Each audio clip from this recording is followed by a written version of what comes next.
She was blind, abandoned, and sold like a possession, yet what she became no one saw coming. Ava's journey from silence to strength will break your heart and rebuild it, piece by piece. What secrets was her husband hiding? Why did her past return to haunt her future? This is not just a love story. It's a story of survival, choice, and rising from betrayal. Where are you watching from? Drop it in the comments. And don't forget to subscribe for more powerful stories like this. Rain drizzled softly against the attic window, its rhythmic tapping the only sound in the dimly lit room. The space smelled of old wood and forgotten memories, the air thick with dust and silence. In the farthest corner, seated on a faded cushion by a cracked window pane, Ava Bennett cradled a weathered violin in her lap.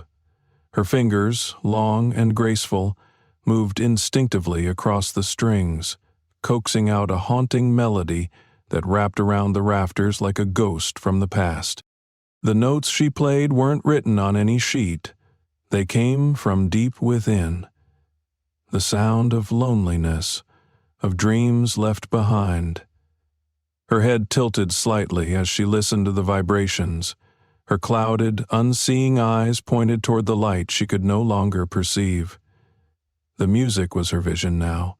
In it, she saw the mother she barely remembered, the warmth of a home that had burned away in a flash of screaming metal and shattered glass. The day everything changed.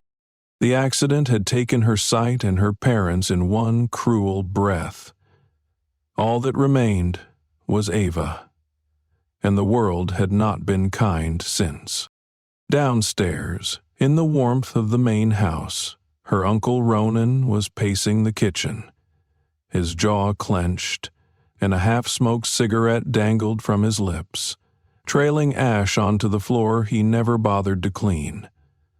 The kitchen was quiet, except for the low murmur of voices and the occasional creak of the floorboards. "I need that money, Grace," he hissed, slamming an empty coffee cup onto the counter. "I've tried everything. Creditors are crawling up my ass." Grace Ronan didn't flinch. She stood near the window, arms folded, her lips painted in a perfect crimson line. "You should have sold that junkyard 2 years ago," she said dryly. "But no, you had to keep it. Sentimental value, you said." Ronan's face turned red. "That junkyard belonged to my brother. It's all he had left. And now the only thing you've got left of him is upstairs," she added coolly, "blind and pitiful, just eating, breathing, taking up space. You've done your duty, Ronan, raised her like your own. Now it's time she earned her keep." Ronan exhaled through his nose and picked up his phone. "He's coming today," he muttered. "Carter West." Grace turned her head. "The billionaire?" "Who called it a private acquisition," Ronan said.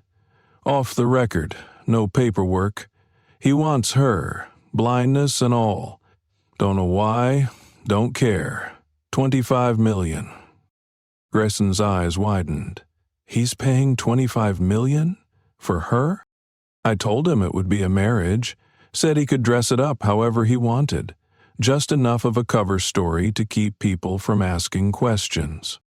Grace stepped closer. "And you agreed?" "Damn right I did. That kind of money, it saves our lives." Meanwhile, Ava's song came to a soft end as the last note quivered and faded. She lowered the violin and listened to the silence that followed, her ears sharper than most. A soft click from downstairs. Voices. She recognized her uncle's, the sharp tone of frustration, the low gravel of worry. They were talking about her. Again. She stood, steadying herself against the wall, her fingertips guiding her as she made her way toward the stairs. She knew every creak, every worn step, every uneven corner of the house. Her world was built of memory and sound.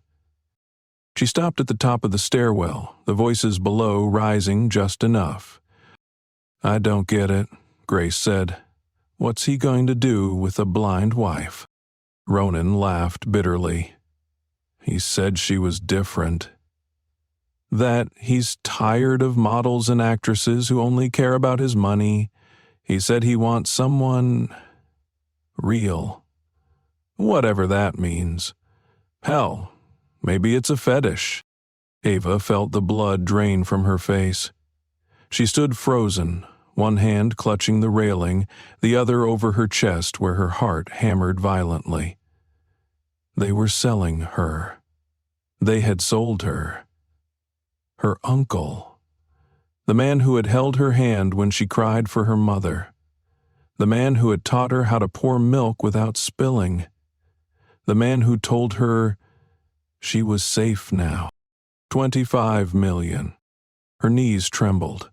She stepped back quietly, slowly, moving like a shadow back into the attic, where the violin still rested, silent and forgotten. She sat on the cushion again, but this time her hands refused to move. Her fingers had gone cold. There were no songs left, only the sound of her own breath, shallow and uneven.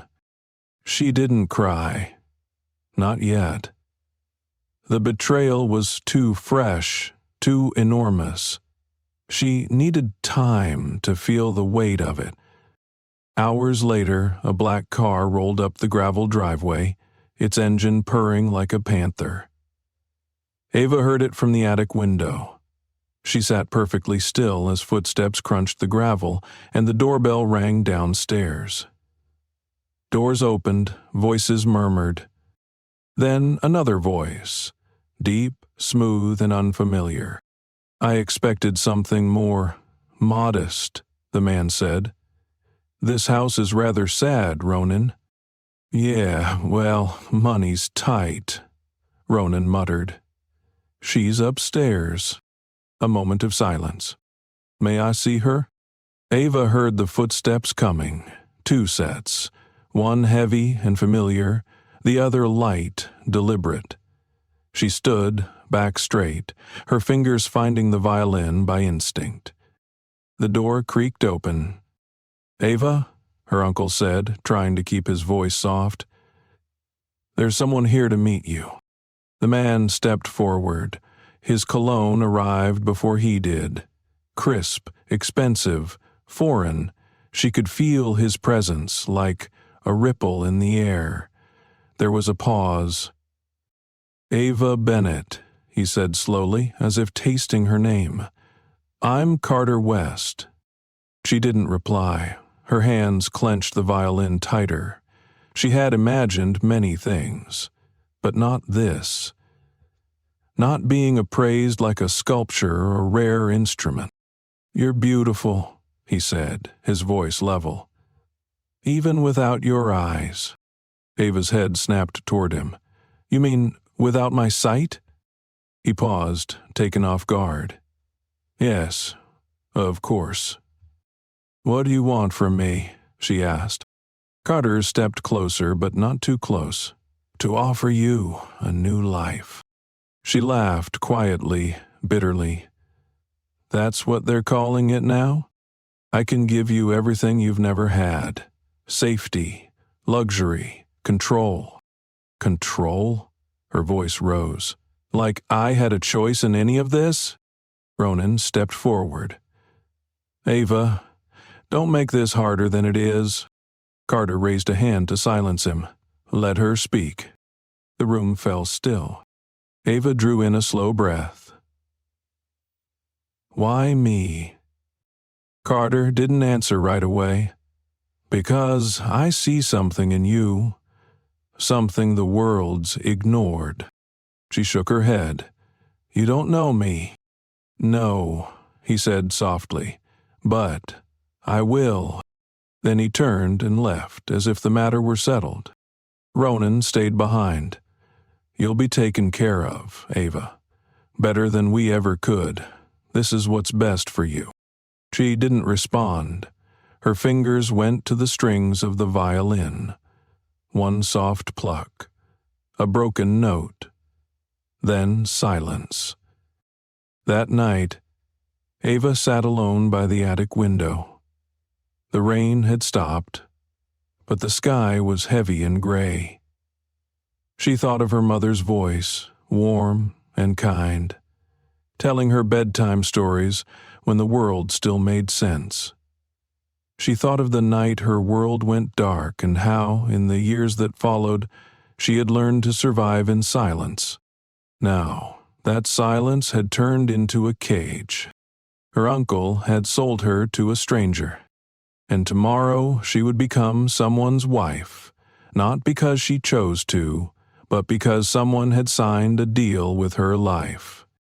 But Ava Bennett had more in her than people knew, and Carter West, who thought he had bought a blind girl, was about to discover just how much light she carried within.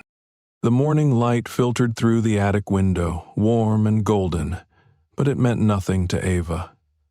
She sat cross-legged on her mattress, fingers tracing the worn edge of a threadbare blanket. The world had shifted under her feet, yet everything around her looked the same. At least, as far as her hands could feel. Same uneven floor, same scratchy wool pillow, same faint scent of mildew that clung to the ceiling's corners. But something deeper had changed. The house didn't hum with indifference anymore. It pulsed with tension. Downstairs, whispers flitted through the kitchen like moths bumping into light. Ava could hear them clearly, even through the wooden floorboards. Grace's sharp, smug voice, Ronan's hushed excitement. Then, a new voice. Male. Calm, measured. The same voice from yesterday belonging to Carter West, the man who'd signed a silent contract for her life. She wrapped her shawl tightly around her shoulders and stood slowly, hand skimming the wall for guidance. The violin lay untouched beside the bed. Not even music could reach her now. There was no melody strong enough to drown out the sound of being sold. Later that afternoon, Ronan knocked on the attic door and entered without waiting. Ava stood by the window, unmoving. "There's a package for you downstairs," he said, his voice coated in false cheer. "From Mr. West." She said nothing. He tried again. "It's a wedding gift, a dress." Still nothing. Ronan sighed and stepped forward. "You don't have to be afraid, Ava. This is a good thing. You'll live like a queen." She turned her head toward him, her expression unreadable. "I never asked to be a queen." Ronan winced. He placed a gentle hand on her shoulder, but she flinched. "I know it's hard to understand now," he murmured, "but this will all make sense later." "No, it won't," she whispered. He hesitated, then laughed. Ava eventually made her way downstairs. The living room was empty, except for a box that sat like a monolith on the coffee table. Her fingers found it, brushing over the embossed logo of a designer she'd never heard of. She slowly lifted the lid. Silk. Satin. Lace. Her fingers explored the fabric like a blind archaeologist unearthing treasure. The dress was smooth, soft, and elegant in ways she couldn't picture but could feel. It was heavy in her lap, and heavier still in what it represented. No one had ever given her something so beautiful, yet it wasn't a gift. It was a costume. Something to disguise the fact that she was not walking into love, but into ownership. Footsteps entered behind her. "Grace?" "Well," she said, her tone amused. "It's gorgeous."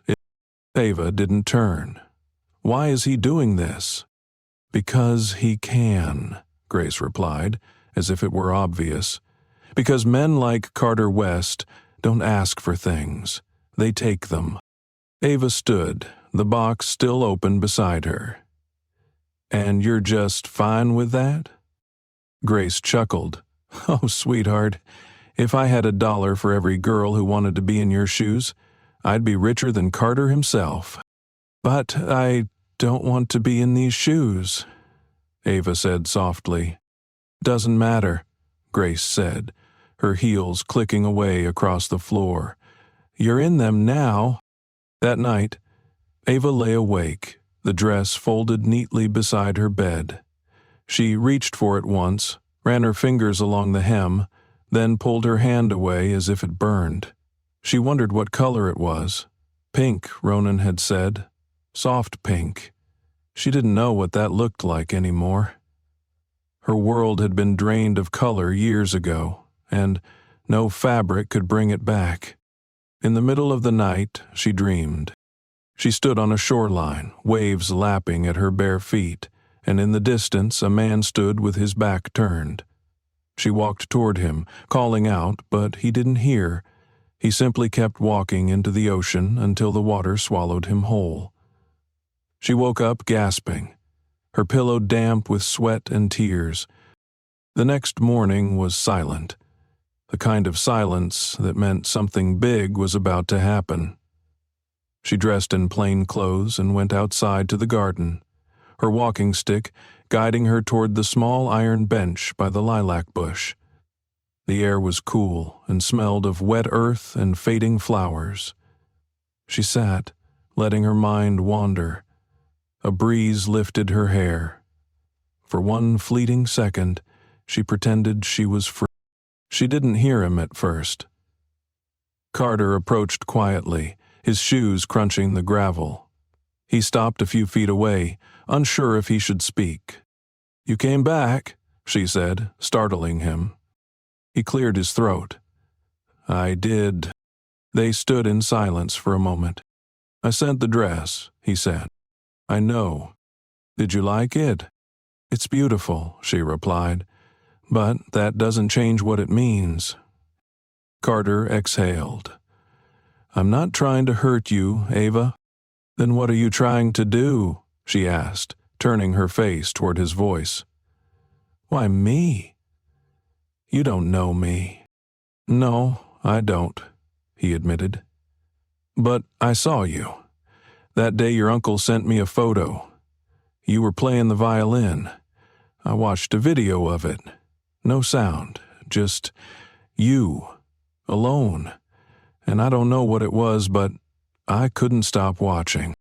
Ava frowned. "That doesn't mean you can buy me." I didn't mean it like that. You did buy me." He fell silent. "I'm not angry that you're rich," she said. "I'm angry that you think money gives you the right to rewrite someone's life." He took a step closer. "I want to give you something different." "You can't give me what I want," she replied. "What do you want?" A long pause. "Choice," she whispered. "I want the chance to say no." Carter looked away. For the first time, he didn't know what to say. "Can I ask you something?" she said. "Of course." "Why blind?" He looked startled. "I mean, you could have had anyone, a model, an actress, someone who would have walked the red carpet with you, smiled for the cameras. So why someone like me?" He hesitated. "My sister," he said finally. "She was blind. She died 5 years ago, car crash." Ava blinked. "I'm sorry." "She played the piano, like you play the violin. She always said music was the one place she felt whole." "I understand that," Ava said quietly. "I think part of me wanted to save you," he admitted. "The way I couldn't save her." Ava tilted her head. "But I'm not her." "I know. You can't fix the past by writing over the present." He smiled faintly. "You're not what I expected. Neither are you." Another pause stretched between them, soft and awkward. "I won't touch you," he said. "Not unless you want me to." "That's comforting," she replied dryly. "But it doesn't make this marriage any less real." Carter looked up at the house behind her. "Your uncle, he's not a good man. I know. You don't belong here," he added. "Not in that attic, not under their rules." She stood, brushing imaginary dust from her skirt. "Then maybe you should have helped me escape. Not by me." With that, she turned and walked back toward the house, leaving Carter standing in the garden, alone. That night, Ava sat by the violin but didn't play. Her fingers hovered over the strings, uncertain. Instead, she listened to the wind, to the distant hum of traffic, to the silence inside her heart.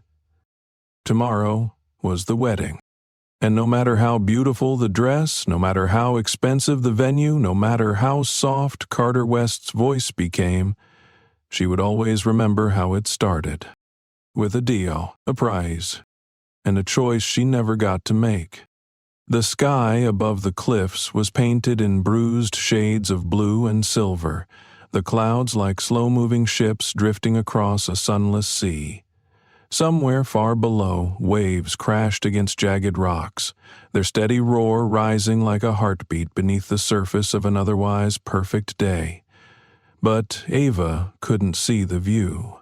She couldn't see the ornate white arch standing at the edge of the cliff, wrapped in peonies and orchids, flown in from places she'd never even heard of.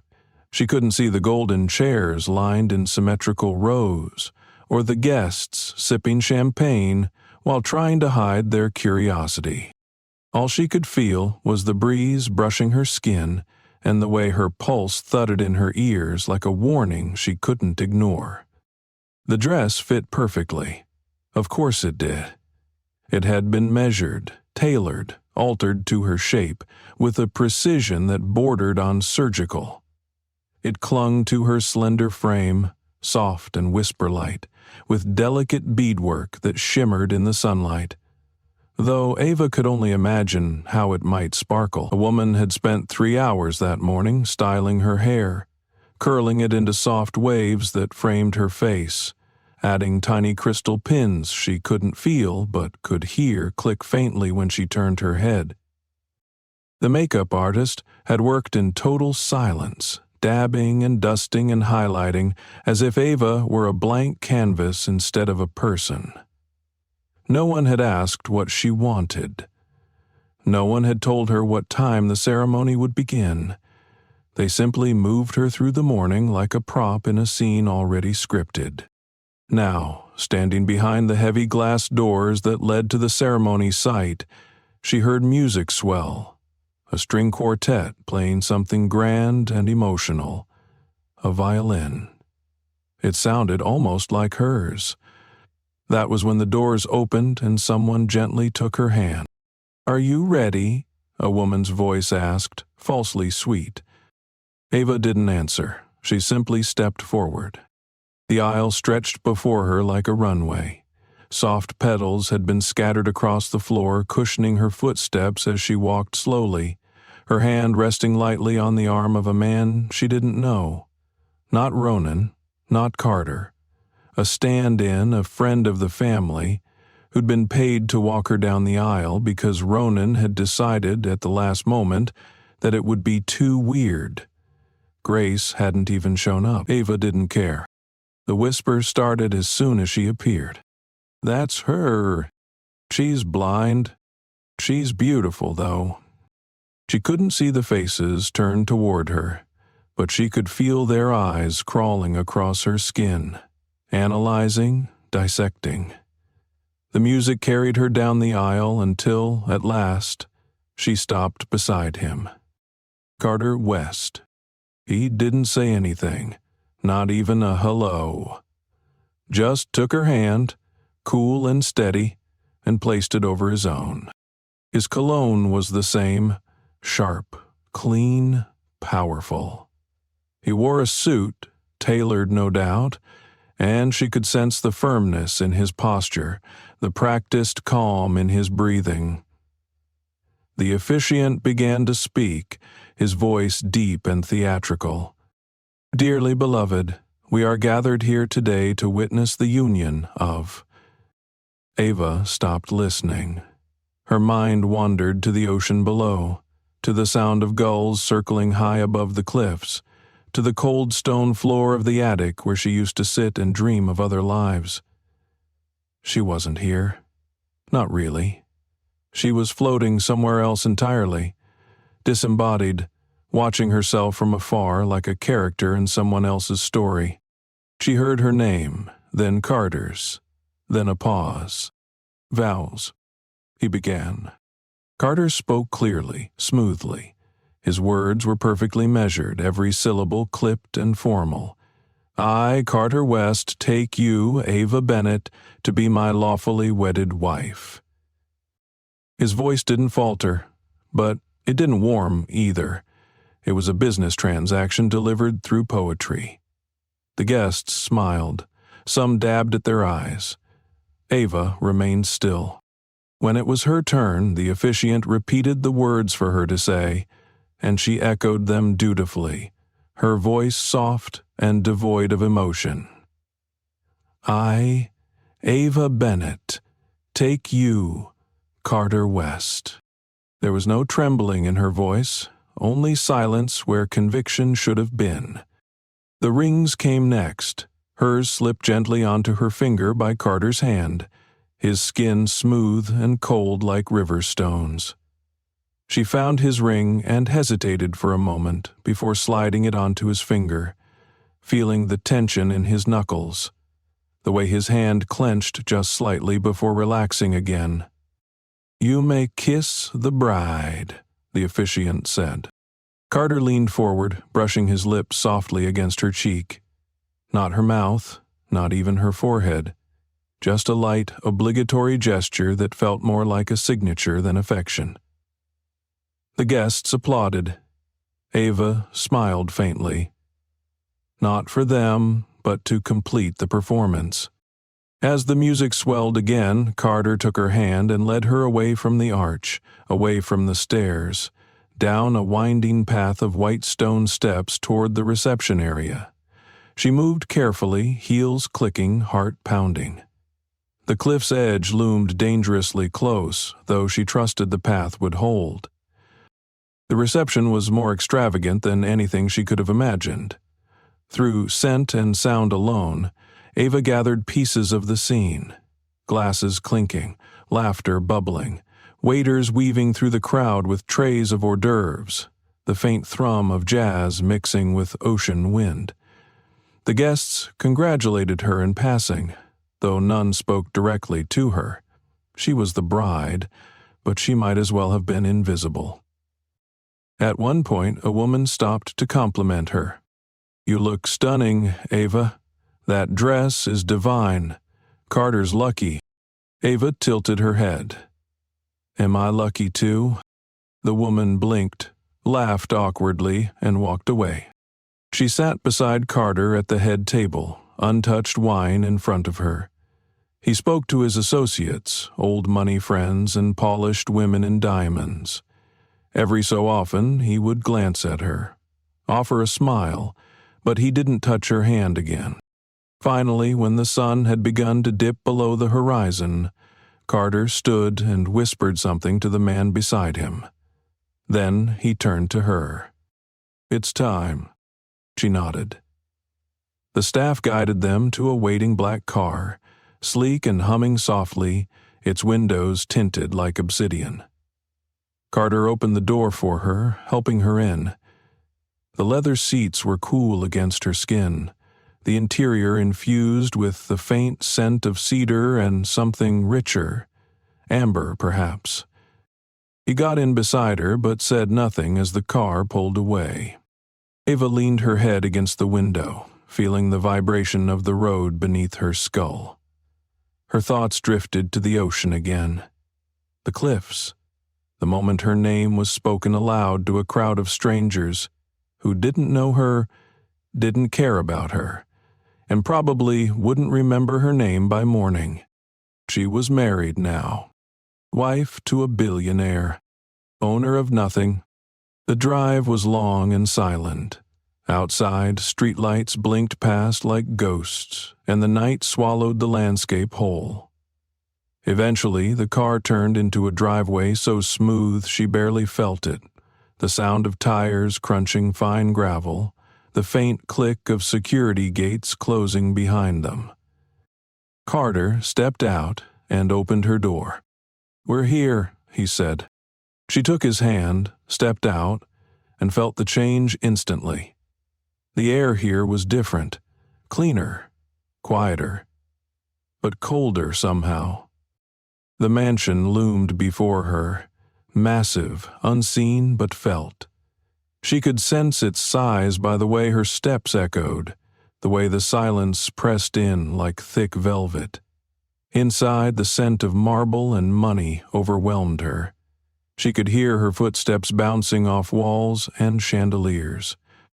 Carter didn't give her a tour. He simply led her up the staircase, hands steady on her back, until they reached a hallway that felt too long and too quiet. "This is your room," he said. "If you need anything, just ask." She turned toward him.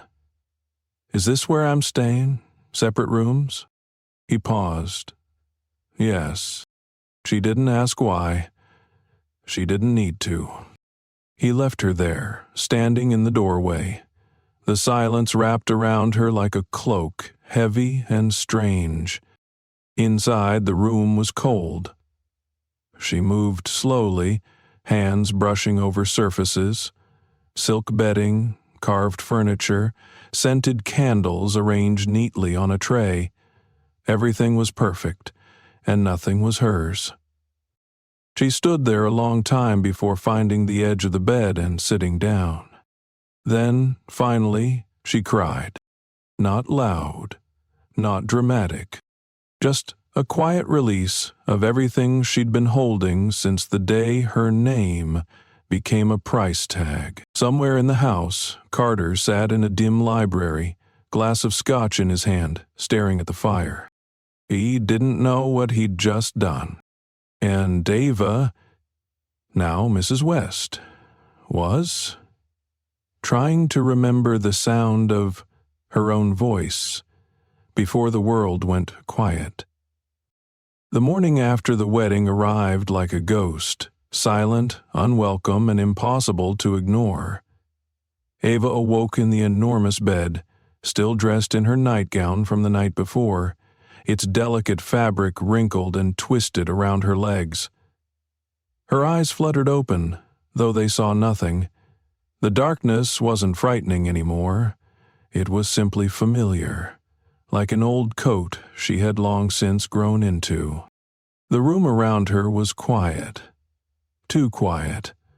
She reached for the nightstand, fingers brushing over a smooth glass of untouched water and a small brass bell someone had told her she could ring if she needed anything. She didn't ring it. She didn't want anyone. Instead, she slowly sat up, letting her bare feet find the soft rug beneath her. The house was still, but she could hear faint echoes, footsteps far away, maybe 2 floors down.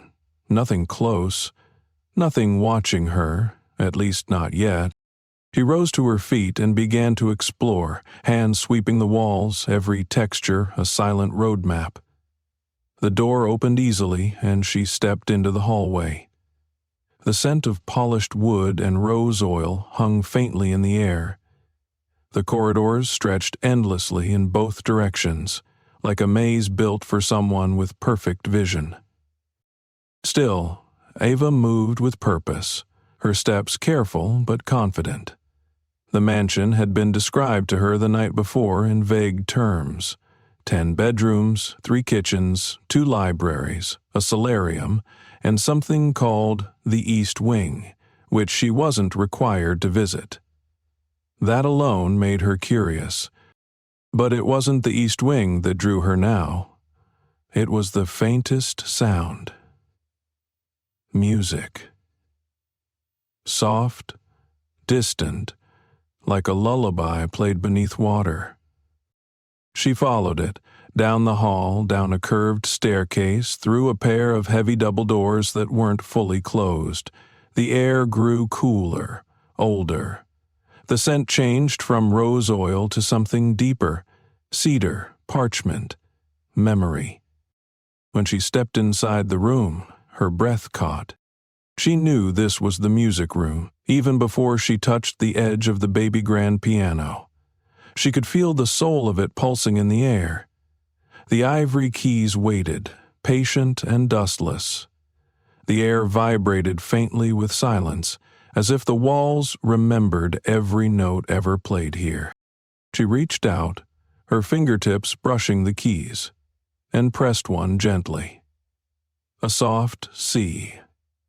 The sound sang out, clear and crisp, followed by silence. Then another note, then a third, and then she began to play. It was instinct, a song she didn't think about, one she didn't even realize she remembered. It poured out of her like rain through a broken ceiling, slow, haunting, fragile. Her fingers moved with a kind of blind confidence, painting a portrait no one could see, but everyone could feel. She played until her fingers ached. She played until the shadows shifted and the sun rose higher outside the tall windows. She played until the silence behind her broke. Clap. Just one, soft, deliberate. She froze. Her breath caught. I didn't know you could play like that, Carter said from across the room. Ava didn't turn. You never asked. There was a pause, then the soft thud of his steps as he approached. He didn't speak again until he was closer. My sister played, he said. Not like you. She was good, but you play like someone who's bleeding through the keys. Maybe I am. Silence again. She continued to touch the keys, though no sound came. Just the weight of them beneath her hands, grounding her. You found the room, he said. I wasn't sure if you would. I wasn't sure if I was allowed to. You don't need permission anymore. She almost laughed. That's funny, coming from the man who bought my life. His tone shifted. I didn't mean it like that. But that's what it is, Carter. You may not say it out loud, but it's the truth. I'm your wife by purchase, a decorative item. You give me dresses, a room, now a piano. But you still don't know anything about me. I'm trying, he said quietly. Try harder. She stood abruptly, walking away from the piano, brushing past him as she left the room. Later that evening, Ava sat on the edge of the terrace outside her bedroom, listening to the hum of insects in the garden below. The breeze was cool, and the scent of jasmine drifted up from the bushes planted around the balcony. She heard footsteps approach, not Carter's, lighter. A voice spoke softly beside her. I brought you something. It was a woman, likely one of the house staff. Ava turned slightly. What is it? Letters. In Braille. I found them in the East Wing, hidden behind an old bookshelf. Who were they from? I don't know, but they were addressed to someone named Lily. Abba's heart skipped. Lily was Carter's sister. She took the envelope carefully, her fingers finding the raised dots. The staff member slipped away quietly, leaving her alone with the strange offering. She began to read. Dear Lily, you are not what the world thinks you are. You are more. Even if you can't see the stars, You burn just as bright. Don't let them tame your light. Love. Always. See, her breath hitched. The next letter was longer. You said music is your refuge. I hear you play when you think no one's listening. You carry so much pain, and you pour it into every note. I wish I could take it away, but maybe the music is your way of keeping it safe. She clutched the paper to her chest, overwhelmed. This wasn't written to her, but somehow it was exactly what she needed to hear. The following morning, she returned to the piano. Carter was already there, sitting in a chair across the room, silent. He didn't speak as she approached or when she sat. I read your letters to Lily, she said. He looked up sharply. Where did you find them? Someone gave them to me. They weren't meant for me, I know. But I think they helped me understand you. He stood slowly. I wrote those years ago when she was getting sick. She didn't want people to pity her, but she was falling apart inside. I didn't know how to help. You helped more than you think, Ava whispered. Your words gave her a place to be herself, to be seen. Carter looked at her, his expression unreadable. And what about you, Ava? Do you feel seen? She paused. Sometimes, when I'm playing, when I'm alone, and now, maybe a little more. He stepped closer. I didn't buy you to own you. I know that's how it started. I thought I was fixing something, rewriting the ending I couldn't give her. But you're not her, you're your own story. She nodded slowly. Then let me write it. Stop writing it for me. He nodded. Deal. That night, Ava returned to her room, not as someone imprisoned by circumstance, but someone who had begun to unlock a door from the inside. She knew she still lived in a house she didn't choose, beside a man she barely knew, wearing a ring that felt too heavy on her finger. But something had shifted. Not in the house, not in Carter, in her. And as she sat by the piano once more, her fingers drifting into a new melody, one she was writing in real time, she realized something profound. She was no longer just playing to escape. She was playing to be heard, and for the first time, someone was truly listening. The next morning arrived cloaked in mist, the kind that settled low and thick over the estate's sprawling grounds like a secret that refused to lift. Ava woke early, her sleep light and dreamless, the kind that left her more tired than rested. She lay still for a while, listening. The silence of the mansion was something she was starting to understand, beautiful but heavy, like a crystal vase placed too carefully on a shelf that no one dared touch. She sat up and moved toward the balcony doors. They had been left slightly ajar, and the morning air brushed cool across her cheeks. She reached out, fingers finding the iron railing, and leaned into the breeze. Somewhere below, birds chirped faintly. A lawnmower hummed distantly. Life moved on, whether or not she felt ready for it. But today was different, because someone had slipped another note under her door in the middle of the night. It lay folded on the marble floor, resting like a feather waiting to be picked up. Her toes found it first, and she bent down, fingers brushing over the familiar braille indentations. You are not safe here. Trust what you feel, not what they tell you. There are things he's not saying. Watch the east wing. A friend. A chill ran down her spine, one that had nothing to do with the morning air. She clutched the note, heart pounding. Was this a prank? Someone in the staff playing games? Or was it real? Was someone watching her? Someone who knew more than they should. Later, at breakfast, she sat across from Carter in the smaller of the two dining rooms. It was the first time they had shared a meal since the wedding. A quiet clinking of silverware against china filled the room as neither of them spoke at first. Carter cleared his throat. "You slept okay?" "Fine," she replied softly. "You look tired." "You can't see tired on someone's face," she said, a small smirk tugging at the corner of her mouth. Carter chuckled, caught off guard. "Fair enough.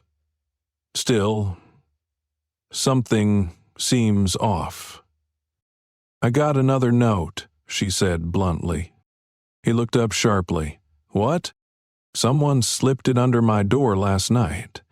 Just like the letters to Lily. Only this one wasn't comforting. It was a warning." "What did it say?" "That I'm not safe. That there are things you're hiding." He leaned back in his chair, jaw tightening. "That's ridiculous. Who would even—" "I don't know," she interrupted. "That's what scares me. I'll look into it. Probably one of the staff trying to stir up trouble." "Maybe," she said, voice quiet. "Or maybe not." Carter said nothing more, and neither did she. But Ava could feel it. Something under the surface. A tension neither of them had the courage to name. That afternoon she returned to the music room. But she didn't play. Instead, she sat in the silence, listening, waiting. Her thoughts looped endlessly. What did Carter mean by fixing her life? What exactly had he been running from? Was she truly just a reflection of the sister he'd lost, or something else entirely? A knock at the door made her jolt. Before she could answer, it opened, and Grace stepped inside. Ava stood slowly. "What are you doing here?" Grace's heels clicked across the marble floor. "Came to see how the princess of the palace is doing." "I thought you left after the wedding." "I did," Grace replied, brushing invisible lint from her coat. "But 25 million has a way of pulling people back." Ava tilted her head. "What do you want?" Grace's tone sharpened. "Let's not pretend this marriage of yours is real. You're a symbol, Ava, a placeholder. Carter needed someone to calm investors, repair a damaged image.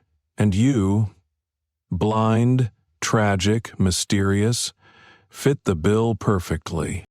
Ava remained still, but her hands curled slightly at her sides. "You don't know anything about him." Grace laughed. "Oh, honey, I know more than you ever will. Carter West doesn't do anything without a reason. You think he picked you out of pity? No. He's protecting something. Or hiding it." "Why are you telling me this?" "Because I want a bigger slice of the pie," Grace whispered, stepping closer. "And I think you might be the key to unlocking it." Ava's brows furrowed. "What are you talking about?" Grace leaned in. "There's a door in the east wing. Always locked. Ask him about it. Then tell me what you find." She turned and left without another word, leaving behind the faint trace of her perfume and something darker. Threat. That night, Ava stood outside the East Wing hallway. She'd never been this far into the house. The walls here were different, older, colder. Her fingers trailed across faded wallpaper, then stopped at a door. Metal, no handle. She pressed her palm flat against it. Nothing. Whatever was behind this door, Carter didn't want her near it. She was about to turn back when a sound caught her attention. A soft creak. Footsteps. Not his. Someone was watching her. She spun, heart in her throat, but the hallway was empty. Silent. She returned to her room quickly, locking the door behind her. Her breaths came fast, shallow. She backed up until her knees hit the edge of the bed. She sat, the mysterious note still clutched in her hand. Later, Carter came knocking. "Ava?" he called softly. She didn't answer. "Ava, can we talk?" She hesitated, then opened the door slowly. "What do you want?" "I'm sorry," he said. "About earlier. I shouldn't have dismissed your fear." "You didn't dismiss it," she replied. "You buried it. Like everything else in this house." He exhaled. "I'm not hiding anything from you." "What's in the East Wing?" she asked. Silence. She waited. "It's storage," he said flatly. "Storage doesn't require steel doors." He looked away. "Some things are better left alone. Not when I'm being dragged into them." He stepped closer. "Ava, I'm trying to protect you. Then start telling me the truth." He hesitated. For the first time, his composure cracked. Just slightly. "There was a lab," he said. "A research project Lily was involved in before she died. She was working on something. I kept everything locked up after the accident. That's all. Is it dangerous?" "No," he said quickly. "Just painful to remember." She didn't press further. Not yet. But the crack had formed, and through it, something darker was starting to show. That night, Ava returned to the piano. She played not with sorrow this time, but suspicion. Each note sounded different now, sharper, colder. Her fingers moved in short bursts, her mind elsewhere. Someone was lying, and she was going to find out who. What she didn't know, what she couldn't know, was that in the shadows of the East Wing someone had been listening, watching. And the next note that appeared under her door wouldn't be typed. It would be written in shaky, desperate braille. And it would change everything. Ava awoke to the sound of paper brushing beneath her door. Not footsteps, not voices, just the soft scrape of something being delivered, deliberately, silently. She sat upright, her body tense before her mind even caught up. The darkness that wrapped around her each night felt heavier this time, like it knew what was waiting for her. She slipped from the bed, her bare feet silent against the cold marble floor, and crouched down by the door. Her fingers found the note instantly. It wasn't like the others. It wasn't typed. It wasn't on fine stationery or folded with care. This one was rough-edged and crumpled, the braille pressed unevenly, the dots inconsistent and shaky. But the message was clear. He didn't tell you everything. Lily didn't die in an accident. She was taken. I tried to stop it. Please, get out before he locks the door again. And Ava's breath caught in her throat. Her hands began to shake. She read it again, slowly this time, letting the words crawl beneath her skin like a splinter working its way deeper. She was taken before he locks the door again? The East Wing suddenly felt less like a forbidden hallway and more like a warning sign she had ignored. She tucked the note under her pillow and dressed quickly, choosing soft flats that wouldn't echo on the tile. She didn't wait for daylight. She didn't wait for Carter. Instead, she moved quietly through the mansion, her memory of the layout guiding her. The corners, the banisters, the echo pattern of her own steps. She followed the same path from the night before, back to the place where the air changed, where the walls felt older. The east wing. When she reached the metal door, her hand hovered above it. She pressed gently. It didn't budge. She listened. Nothing. Then she knelt, palms searching along the frame. Her fingertips found something she hadn't noticed before. A panel embedded into the wall, slightly raised, almost warm. A security lock. She pulled back, suddenly unsure what she expected to do next. But her hesitation didn't last long. The sharp click of footsteps. His footsteps cut through the silence like a blade. Ava. She turned toward the sound of Carter's voice, heart hammering in her chest. "It's the middle of the night," he said, voice low, tense. "What are you doing here?" "I need answers," she said. "You're shaking." "I read the note." He stilled. "What note?" "Don't lie to me, Carter. Someone slipped a message under my door. They said Lily didn't die in an accident. They said you locked the truth behind this door." His silence was deafening. She stepped closer. "You told me she was in a crash. You told me she died." "She did die," he said slowly, "but not how the papers said. Not how I said." "Then tell me the truth." Carter exhaled hard, like the weight of the past was crushing his ribs. "She was taken," he admitted, "by the same people we trusted. Investors, scientists. They wanted her research. They wanted her mind. And when she refused to sell it, when she tried to hide what she found, they took her." Ava swallowed hard. "Took her where?" "To a facility we funded. That I built. She was locked in, drugged, observed." "You built a prison for your sister?" "I didn't know what it would become," he said, voice shaking now. "She asked me to help. Said she had developed something that could change everything for people like her. A sensory map that could interpret the world through vibration, sound, memory. She wanted to make blindness something powerful, not limiting." Ava felt a strange pressure behind her eyes, as if tears wanted to come but couldn't find the way. "Why didn't you stop them?" "I tried," he said. "When I realized what they were doing, I pulled my funding. I went to the press, but it was too late. Lily was gone. By the time I reached her, she was—" His voice broke. "She was alive, but not her.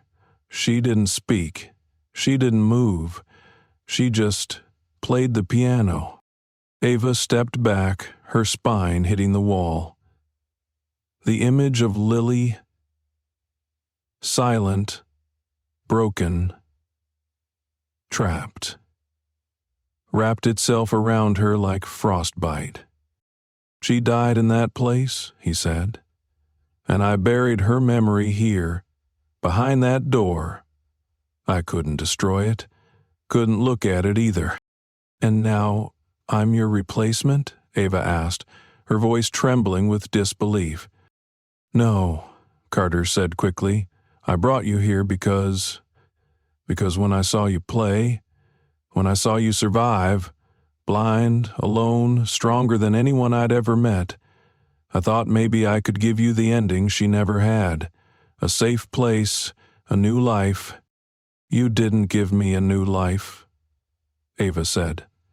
"You dragged me into a haunted one." He lowered his head. "I know. I need to see it," she whispered. "No, I have to." Carter hesitated. Then, slowly, he reached into his coat and removed a small key card. He pressed it against the hidden panel. The door hissed, then slid open. Ava stepped inside first. The air was cold and metallic. The lights hummed faintly overhead. The corridor was narrow, lined with glass windows. Observation rooms. and inside them, pieces of a past she had never asked to inherit.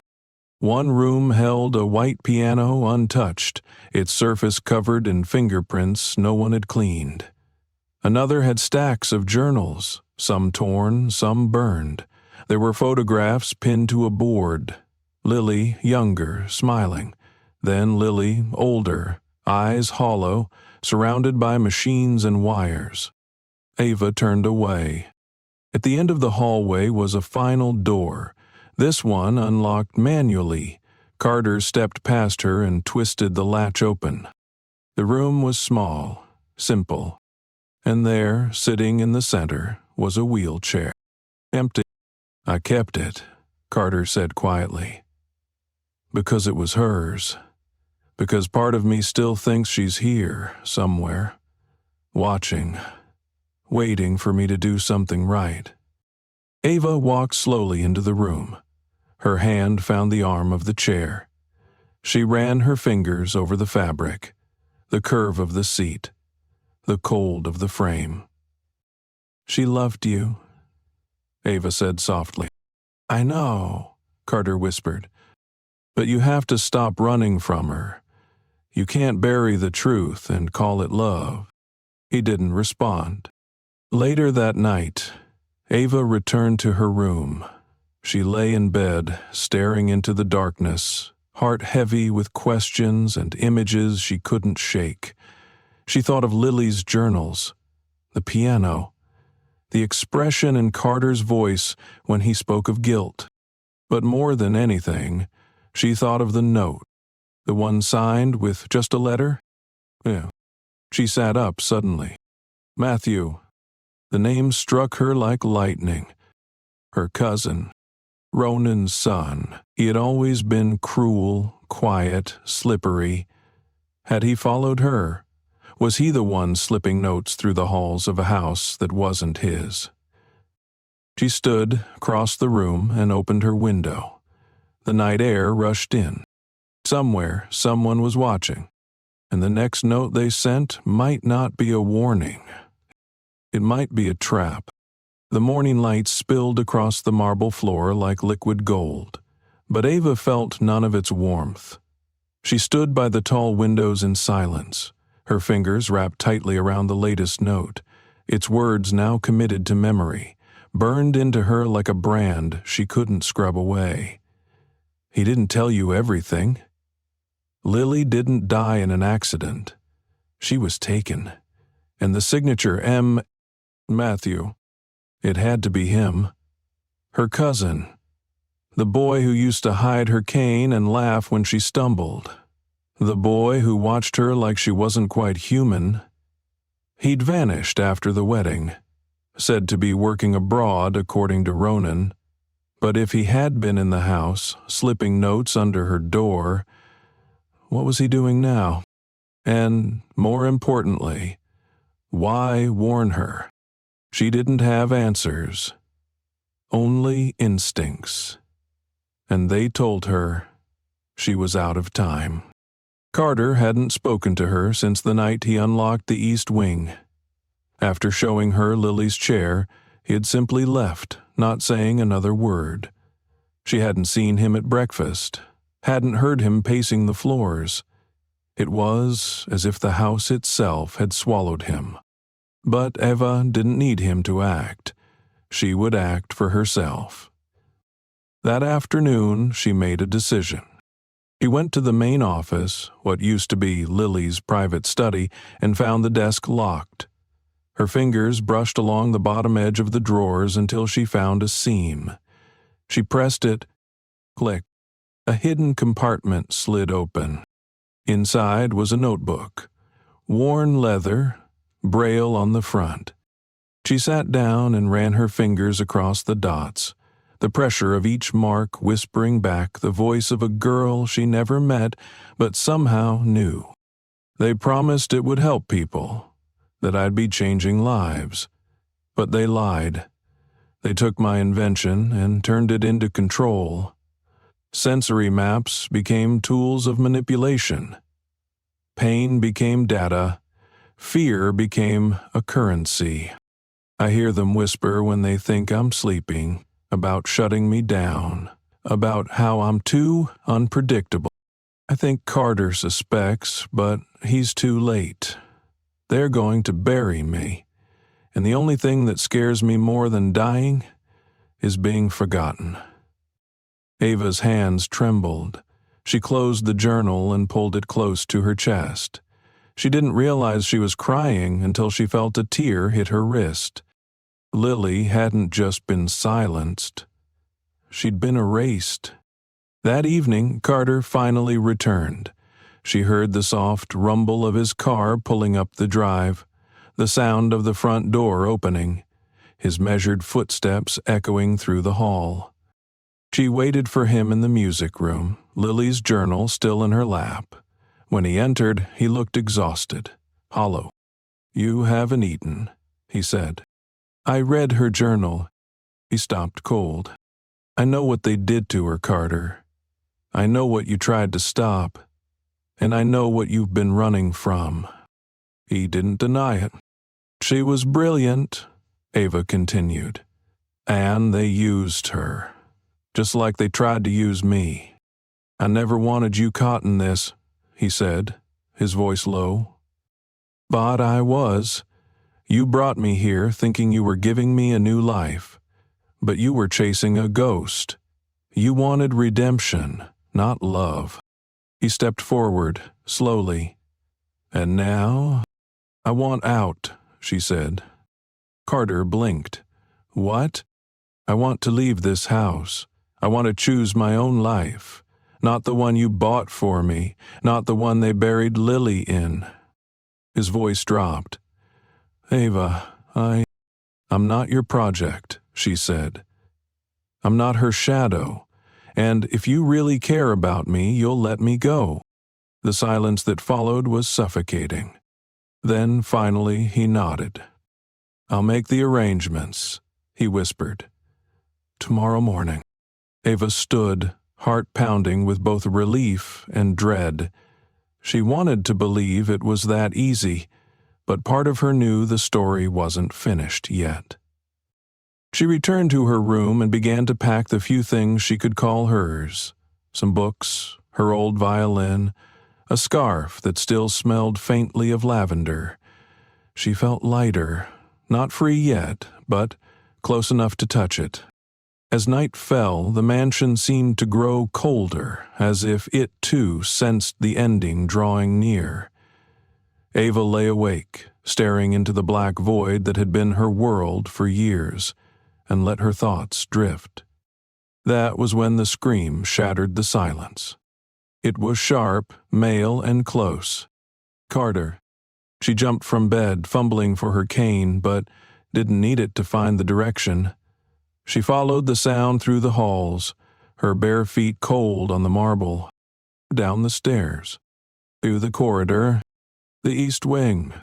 The door was open. She stepped inside. The hallway was dark, no hum of lights, no gentle overhead buzz, just the heavy breathing of someone else. "Carter?" she called out. No answer. She moved forward slowly. Her fingers brushed the wall, guiding her, until she found the last door. The one where Lily's wheelchair had been. It was gone. Instead, Carter was slumped on the floor, a gash across his forehead, blood dripping down his cheek. She knelt beside him. "What happened?" His voice was hoarse. "He was here. Matthew, I saw him. He was going through the files, downloading Lily's research. Said he was going to finish what they started." Ava's stomach turned. Said, "You would have made the perfect test subject," Carter added. "That I should have let him take you when I had the chance." She gripped his hand. "We have to stop him." But Carter shook his head. "You need to go, now. He knows you're leaving. He'll come for you before you make it out. I'm not leaving you like this. I can stall him. He won't hurt me. He wants you." Ava stood slowly. She could hear footsteps, somewhere in the walls. maybe coming from the north wing. She ran, not to the front door, but back upstairs, to her room. She grabbed the violin case, slung it over her shoulder, and yanked open the drawer by her bed. The note from M still lay inside. She flipped it over.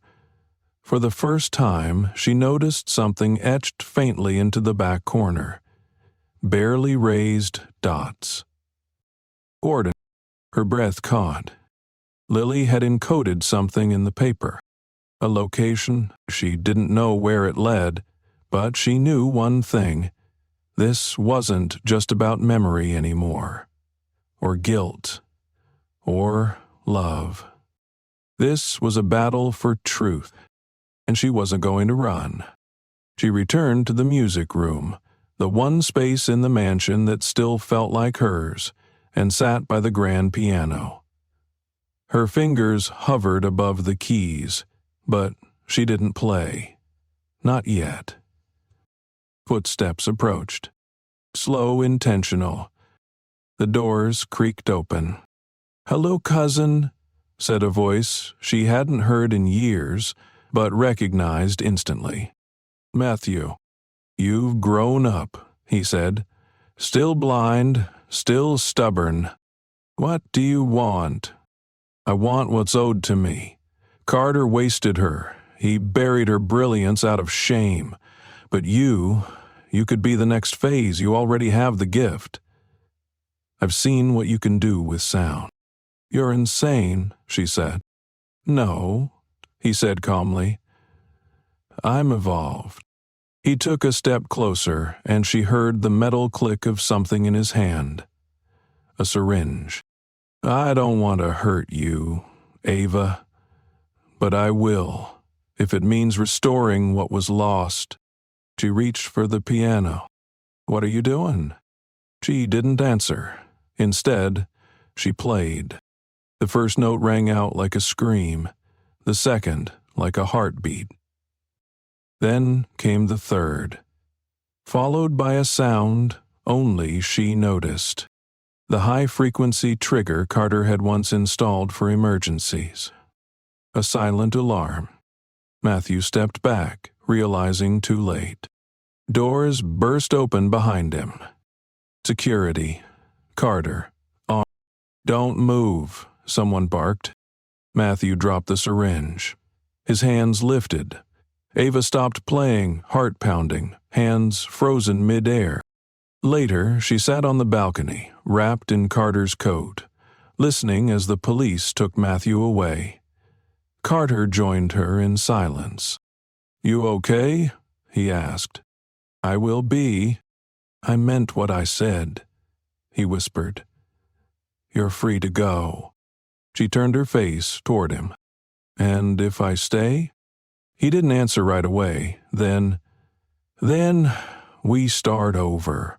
No ghosts, no contracts, just you and me.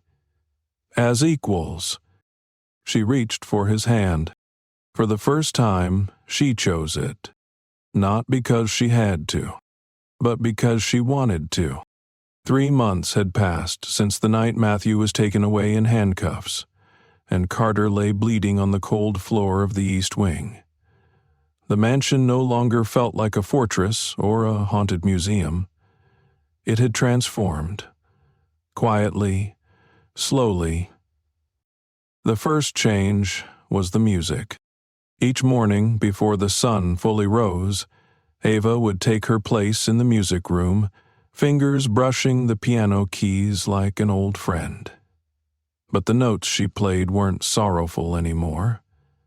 They danced now, gentle, hopeful, curious, as if she were learning a new language, one that didn't rely on words or wounds. The second change was Carter. He kept his distance at first, not out of guilt, but respect. He no longer tried to rewrite her story. He didn't hover, didn't explain away the past. He simply showed up, day after day, with small acts of consistency. Breakfast on the terrace, a new Braille copy of her favorite poetry collection. Silence when she needed it most. They were learning each other again, and Ava was learning herself. But she hadn't stayed in the mansion. After the truth had come out and the secrets peeled back like layers of wallpaper, Ava made a decision that surprised even her. She moved out, not in anger, not in fear, but to reclaim something she hadn't even realized she'd lost: independence. She found a small, sunlit apartment on the edge of town, not far from the coast. It wasn't grand. There were no chandeliers or marble floors, but it had wide windows, warm wooden floors, and space enough for her upright piano. She lived alone by choice, and every Thursday a group of children came to visit. They were blind like her, though each one different in how they moved through the world. Some shy, some loud, some full of questions and clumsy joy, and Ava taught them music. Not just how to press keys or find rhythm, but how to feel, how to pour truth into a note, how to let silence speak. The local paper did a story on her: the bride who bought her freedom. She hated the headline, but smiled for the picture anyway. Her life was hers now. But Carter, he was never far. He visited every weekend, never unannounced, always asking first. He brought pastries and stories from the tech world she didn't quite understand. Sometimes, they just sat in silence on her balcony, listening to the ocean whisper below. One Saturday, he brought something different: an envelope. Ava raised her brow as he placed it in her hand. "What's this?" "Something Lily would have wanted you to have," he said. She opened it slowly, fingertips brushing over the paper. A letter, written in Braille. "Dear Ava, if you're reading this, it means you've made it farther than I ever did. You survived, you escaped, maybe even found music again. I never stopped believing in people like us, people who see with more than eyes. You don't need vision to have vision, and you don't need sight to shine. Make your life loud, Ava. Make it impossible to forget. With love, Lily." Ava folded the letter, pressing it gently to her heart. She didn't cry, not exactly, but something in her chest broke open. Something she hadn't even known was still locked. That night, she invited Carter to stay for dinner. They ate by candlelight, though neither of them could see the flames, her with blindness, him too caught in her voice to notice anything else. Afterward, she stood by the piano and played. He listened, leaning against the doorway, arms crossed. His eyes never left her. When she finished, he walked over, placed a hand on her shoulder, and whispered, "You scare me." She turned slightly. "Why?"